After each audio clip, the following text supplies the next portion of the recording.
What is up, guys? It's TimeForDillon back at it again with another crypto video.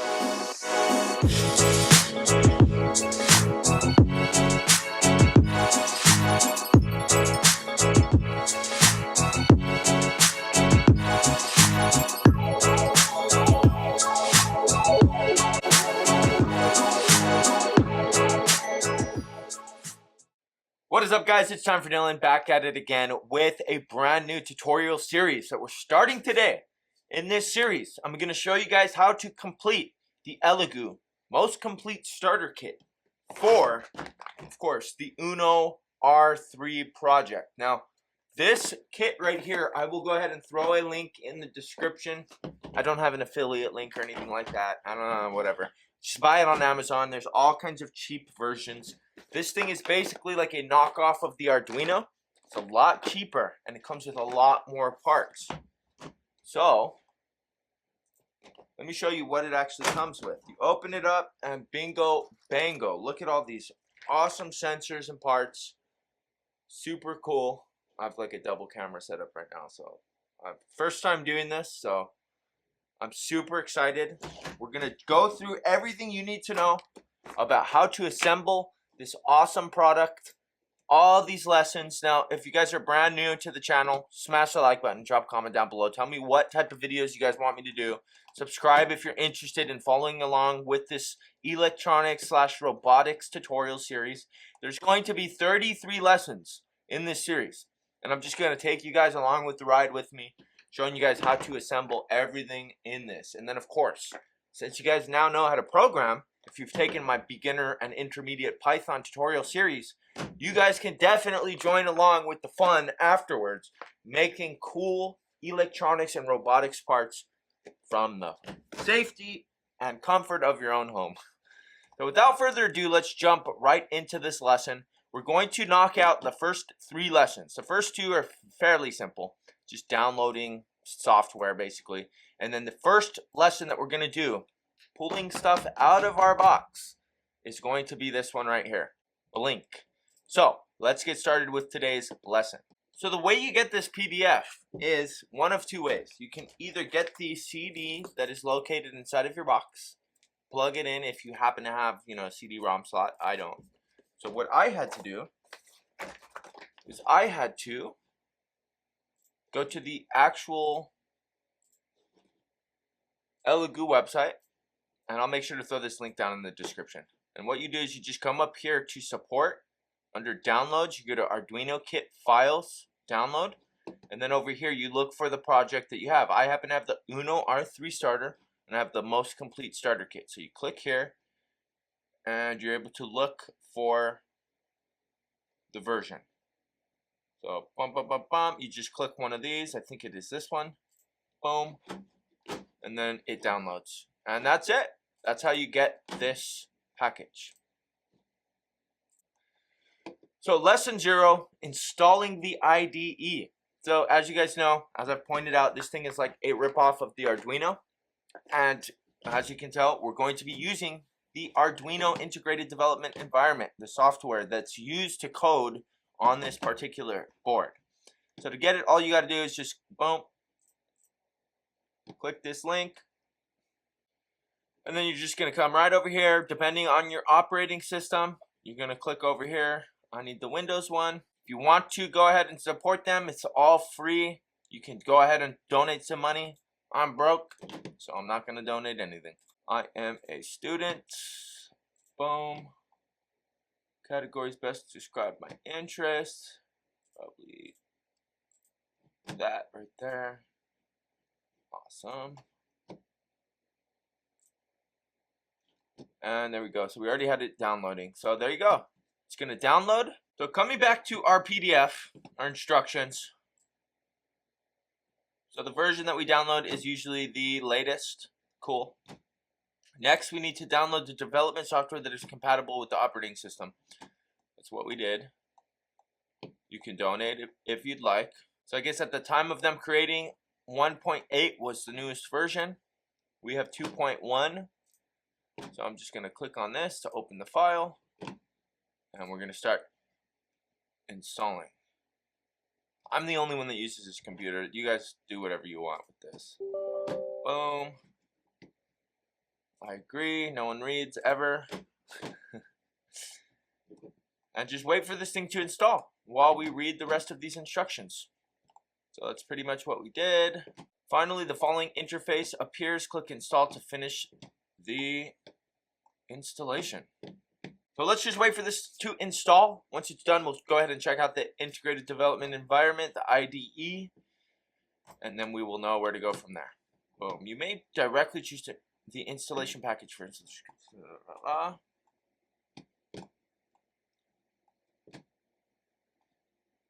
Okay, cool. So once this finishes installing, what we need to do is we need to actually connect the USB cable. And that will have us install some drivers. Plug one end of the USB cable. All right, so to get the USB cable, of course, it's in the box. Just open the box. And it is located right up here at the top. It is the blue cable. You're just going to take this out. Of course, take the zip tie off and plug it into your computer. Very simple. While I'm doing that,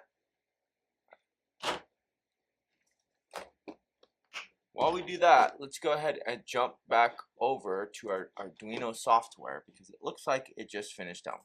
Boom. So finish.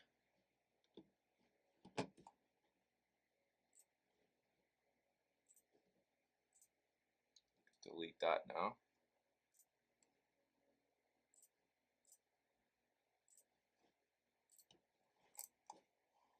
Okay, wait for it to load. And while we're waiting for that to load, I'm going to go ahead and plug this into our USB slot. So let's plug this USB in. Boom. Do you want to allow this app from an unknown publisher to make... Yes, I do. Boom. So one of these was, of course, for that USB. And then this one right here is for our Arduino.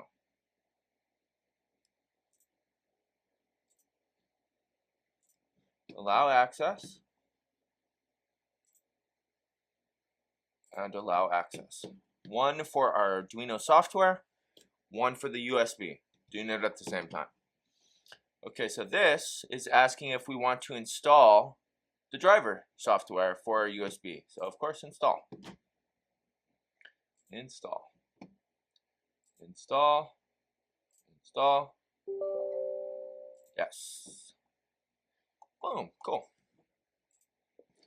And here we go. We have our Arduino software looking pretty rad. We got our setup code and our loop code. So my guess is the setup code is what initializes whatever system we're working on. And then the loop code is what is constantly running as the software, as the device is on and powered. Loop code will constantly do this, checking data, checking data, checking data. Until certain conditions are met, then it will change, it'll turn off, something like that. That's my guess, just from my computer science background. Never done anything with robotics or electronics whatsoever, so we're both learning together. Cool, so we have our system working. Awesome. Let's read on. Plug one end of the USB cable into the USB socket. We did that. Blah, blah, blah, blah, blah. We did that. We didn't need to do this because it automatically detected our thing. However, if you're on Windows 7, which I know you're probably not, you probably need to go into the device manager, which you could just literally go down here and type in device manager and it will come up. However, we already managed to install all of this. Awesome. We don't need to do the Mac part or the Linux part. If you guys need to do the Mac or Linux part, it's just choose Mac or Linux from the first page. All right, so I think that is lesson 0. We're now done with lesson 0, which was installing the IDE, getting the driver set up for our USB cable. So now what we're going to do is move on to lesson 1, which is adding the libraries and the serial monitor. So libraries, if you remember from our Python tutorial series, libraries are basically what you include at the top of your code that give you all kinds of functionality that's already pre-coded. So you don't have to write all these classes, all these different functions. You don't have to do any of that unless you want to build your own.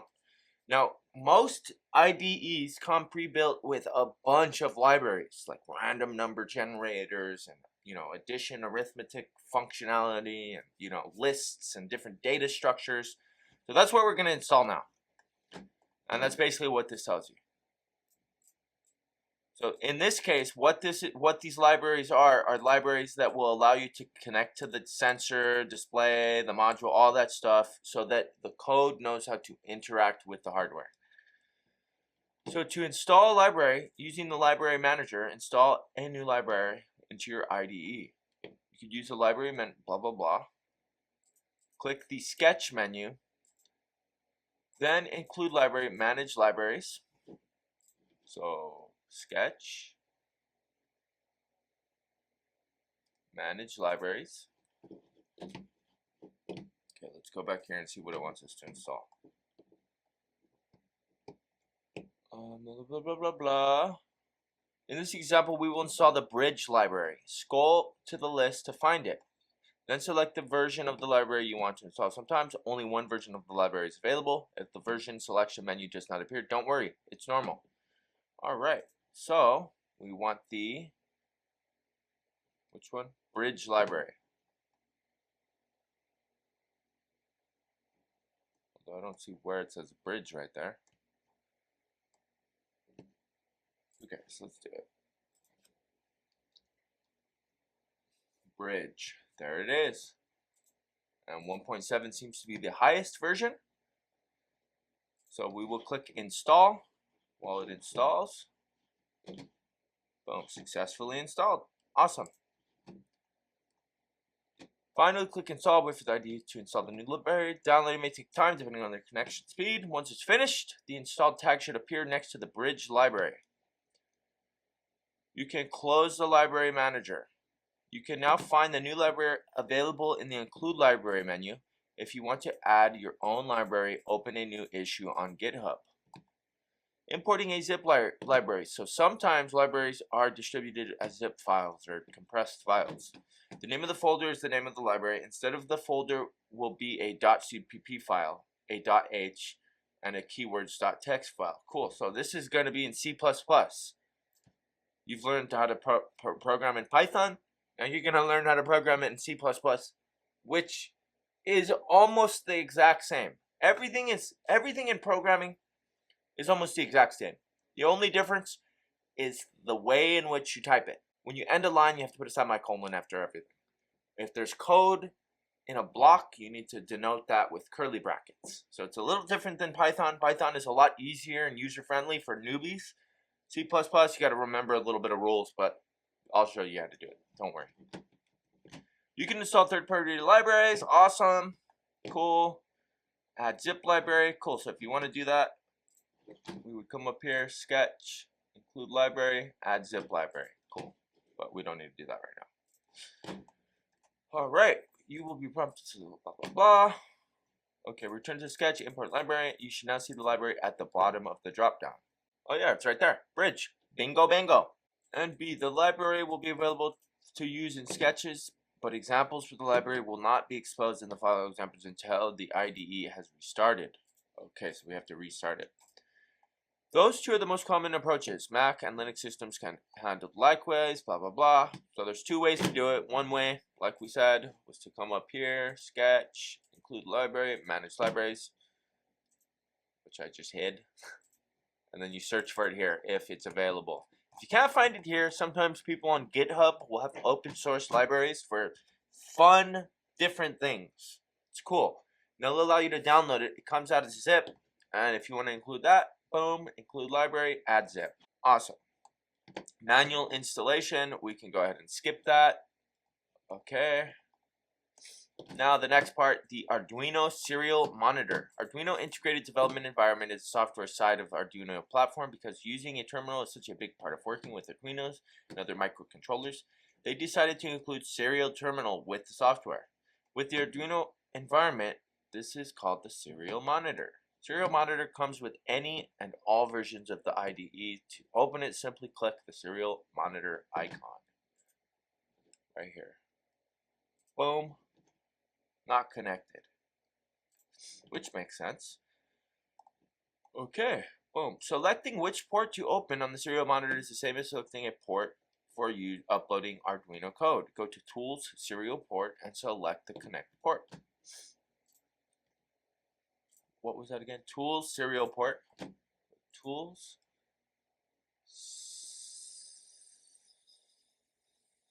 Port. Maybe serial monitor. Tools. I guess port's not working because we don't have our device plugged in. So for some reason, the port is not showing up. What I'm going to try and do is plug in the board. Let's try it. We're going to try and plug the board in. See what happens. So I'm pretty sure this is the board right here. Right? Because look, that connection looks just like this connection. See, the one downside I will say, the one real downside of getting the Elegoo parts is this cable is so short. It's probably like a foot and a half. When you get the Arduino, the cable is like 6 feet, which is really nice. So that's the one downside of dealing with Elegoo. Have to admit it, but whatever. What are you gonna do? I think you can buy USB extenders. I don't know how much they cost, but I know that they're out there.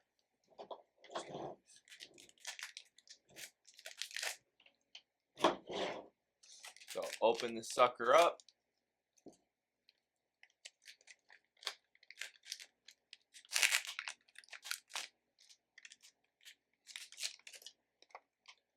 Ain't she a beauty?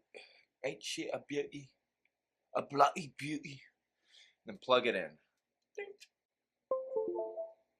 Cool, so it's plugged in. I plugged it in. We'll let it dangle there. And we will get back to our system and see what happened. Hopefully it will now show up. Yep, there we go. Showed up in port. Boom. Select the correct port. I don't know why the instructions didn't say to do that. Very strange. But we figured it out. I'm glad you guys are watching with me because we figured that out. Once open, you should see something like this. Let's see if I see something like that. No, I don't.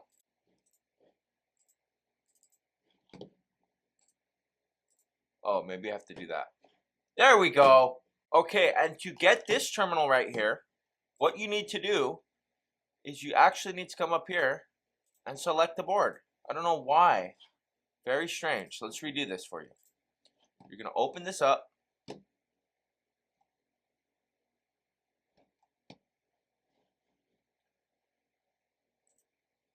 Once the board is plugged in, right? As you guys can see, the board is plugged in. See it right there? See it? Board's plugged in. Then you go to Tools, go to Port, and you select your device, right? The instructions, for some reason, the instructions don't tell you to do that. It does not tell you to plug in the device for some strange reason. So you need to plug in the device before you're able to come into Tools and go to Port and select the device. Okay?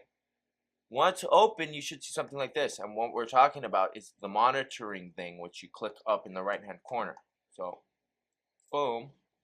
Right? This is what it says to do. It says to click here. However, nothing shows up. What you need to do is you need to come up here to select board and then click on Arduino. And then you will be met with the same exact screen. It's just, it's not a pop-out screen. It's built in. So it's down here. But it's the same thing. Cool. Then from there, it tells you that you could change the baud rate. I'm curious to know what the hell is a baud rate.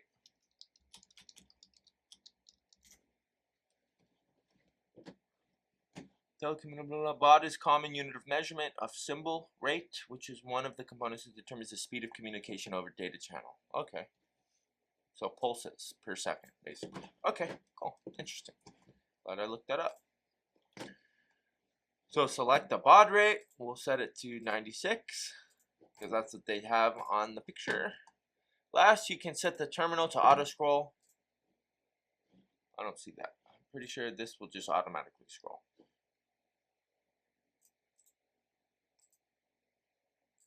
we'll leave that alone. All right, pros. The serial monitor is great, quick, and easy way to establish serial connection with your Arduino. If you're already working in the Arduino IDE, there's no need to open up a separate terminal to display data. The lack of settings leaves much to be desired in the serial monitor, and for advanced serial communication, it may not do the trick. Okay, cool. So that completes our first 2 lessons. Awesome. Now what we're going to do is we're going to move on to the fun part. We're going to make this sucker blink. But what I'm going to do is I'm just going to make a new video. So I'll make sure to link it in this video right here. Click right here if you want to watch how to make some LEDs blink. Thank you guys for watching. Have a beautiful day, beautiful night, wherever you guys are. Dylan is out.